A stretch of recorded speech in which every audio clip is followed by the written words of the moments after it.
3 MPO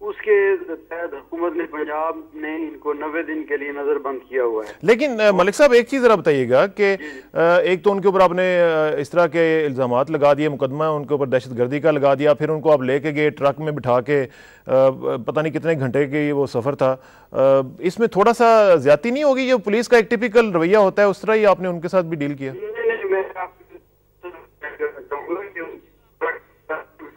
بلکہ police کے جو پریزن وین چھوٹی تھی اس کے اندر لے کر گئے ہیں جی، اور ہم نے رات کو انہیں یہاں کوٹ لکھپت جیل میں رکھا اور اگلے دن صبح کے وقت ہم ان کو ڈیرہ غازی خان جو ہے وہ لے کر گئے ہیں ٹھیک، اور وہاں جیل حکام کے حوالے کیا ہے۔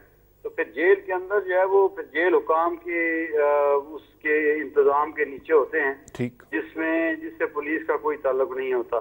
ٹھیک، تو جو سفر کے دوران ہے ہم نے ان کو کسی قسم کی کوئی تکلیف نہیں ہونے دی اور ہم ان کو بڑے آرام کے ساتھ لے کر گئے۔ ملک صاحب تھینک یو ویری مچ، آپ سے انشاءاللہ رابطہ رہے گا۔ ٹرک میں اگر آرام ہے تو پھر ٹھیک ہے، آپ کی بات ہم ایگری کرتے ہیں۔ ایک اور موقف جو میں نے پہلے کہا تھا کہ اسلامی جمعیت طلبہ کے ناظم اعلیٰ جناب نصر اللہ گرایہ صاحب ہمارے ساتھ موجود ہیں، ان سے بات کرتے ہیں اور ان سے پوچھتے ہیں کہ ان کا موقف کیا ہے۔ گرایہ صاحب السلام علیکم۔ جی وعلیکم السلام۔ نصر اللہ گرایہ صاحب، اسلامی جمعیت طلبہ جو ہم نے سنا تھا وہ ایک دینی جماعت اور دینی تنظیم اسٹوڈنٹس میں سمجھی جاتی تھی، اس سے اس طرح کی حرکت کا ارتکاب ہونا، یہ کیا جمعیت کا ایک اخلاقی انحطاط آپ کہیں گے اس کو، یا کیا کہیں گے؟ بسم اللہ الرحمن الرحیم۔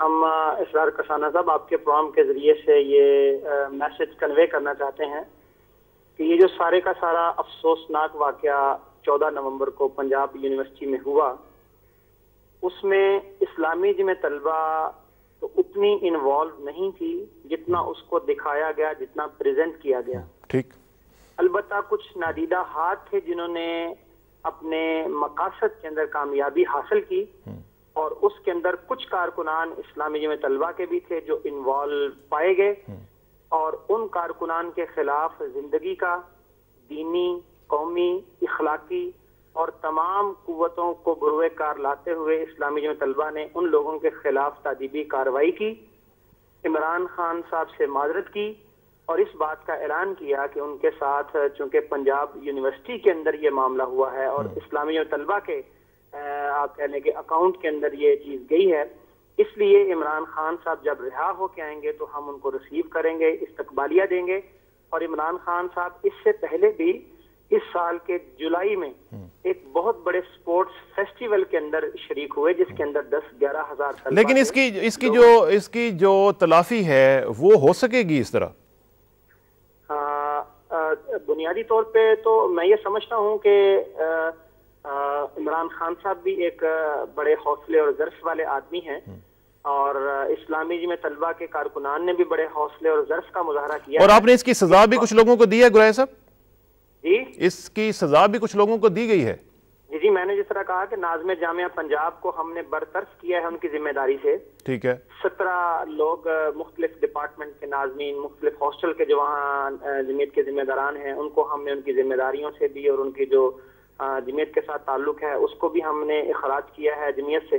ٹھیک، اور یہ ساری تادیبی کارروائی ہم نے کی ہے، لیکن اس کی مثال جہاں پہ ٹھیک ہے جمعیت کے نوجوانوں سے کوئی غلطی ہوئی ہوگی، لیکن کسی بھی پاکستان کی پولیٹیکل پارٹی کے کلچر کے اندر آپ کو یہ چیز نہیں ملے گی۔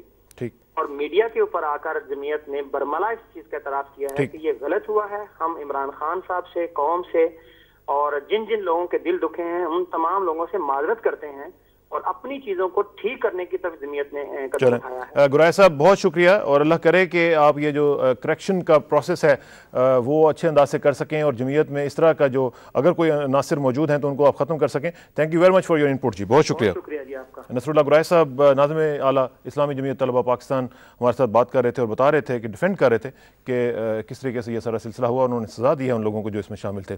اس کے ساتھ آج کا پروگرام ختم کرتے ہیں۔ آخر میں دعا کہ میری عزت کے لیے کافی ہے میرے مولا کہ میں تیرا بندہ ہوں، اور میرے فخر کے لیے کافی ہے کہ تو میرا پروردگار ہے۔